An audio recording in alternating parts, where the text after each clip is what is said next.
Welcome back to our series on CORIOmaster and how to set it up.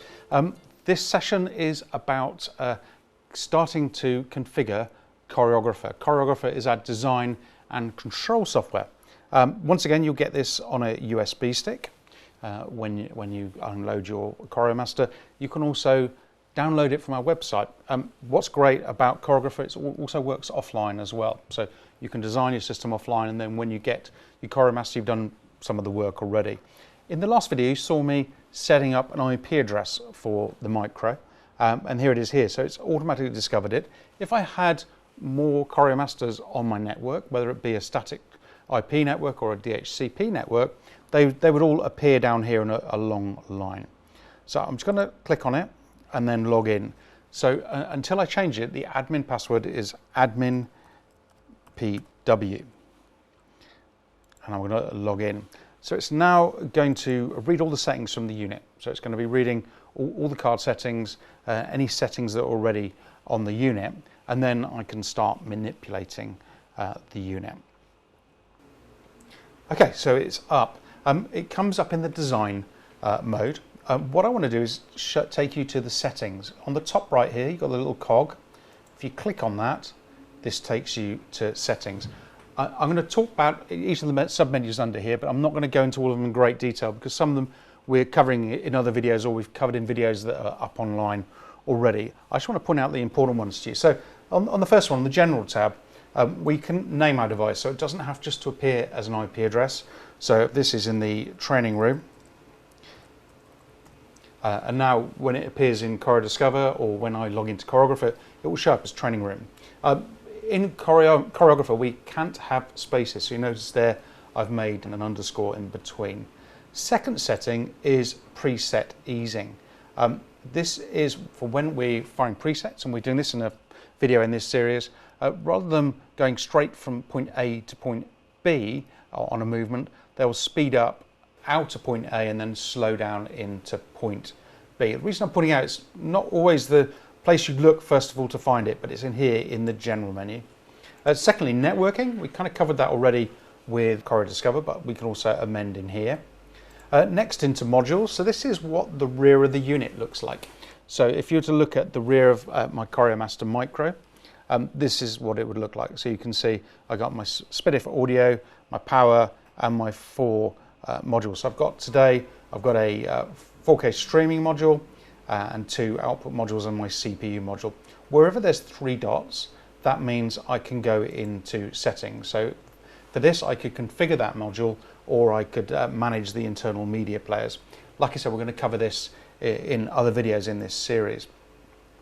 We have playlist control, which is linked to that module, IP stream control, and both of those we're going to be covering in more depth in other videos.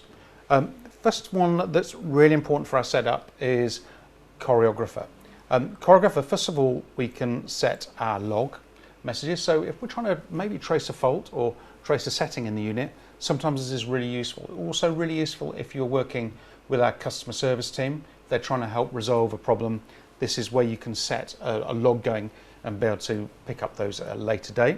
Next thing is default units. Now, in a moment, we're going to measure these screens. And we can measure it in inches, millimeters, or canvas points, or effectively pixels. I always set it in millimeters, but the choice is there. Next of all, users. Now, I'm here logged in as administrator, which is admin pw, but I can change it in here. Just one word of warning, if you do change it, we can't change it back afterwards. So just a word of warning, but if you want to change it, you can. Second thing is a timeout. All the users have got timeouts. I'm going to turn this off. This is really useful when you're setting up. Otherwise, you'll go away, come back 2 or 3 minutes later, and you'll be logged out. We have several types of user. We have administrator. Administrator can do all of the functions on the unit, plus also set up new users. Power users can do everything on the unit, and also they cannot change passwords. And then we have users and guests, which have more limited functionality again. We have a backup and restore area. So on the CPU card on this unit, there's a small SD card, and we can back it up, the settings of this unit, onto that SD card. We've kind of got a triple safety mechanism here. I can save my settings onto the unit, onto the CPU card, and I can also save it onto my PC as well. And that's really useful if you're doing an upgrade from one version of firmware to another. Just gives you safety that you don't lose any settings, not that you should anyway. Next of all, if you come down into System, this tells you the unit and the firmware it's using. Once again, it's useful information. If you're working with a customer service team, they'll ask for that. Next one is slot status. Now, this one's an important one. This is a representation of all of the input-output modules in the unit. And you can see the slot it's in, the alias it's using at the moment, the status of the card, the type of card, and whether it's found HDMI or needs HDCP, and the measured resolution of the card. Now, hot tip from us is always rename this. When I design a system, I always create a drawing and say how everything is wired up. I also say what the input and outputs are going to be called, because it makes it so much easier. So I know which ones these are around already because I've gone for my drawing today. So I'm going to use have top left. This one is bottom left. And we can change these afterwards if I haven't got this right, but I've got my drawing, I think I'm there. This is going to be top right and bottom right. Now in a moment, when I set these displays up, that will appear automatically. It saves me a great deal of hassle. Lastly, we have system constraints. So this system is capable of maximum of 20 windows. I've got 2 video walls I can control from the same unit and 50 presets. CORIOmaster Mini or a CORIOmaster, you obviously have the ability to control 4 video walls. And then lastly, button mapping. This is unique to CORIOmaster Micro. You can see on the front here, I have 8 buttons and I can map different things to different buttons. So here's my sources, here's my windows, so I can map different things to different buttons, which is really useful as well.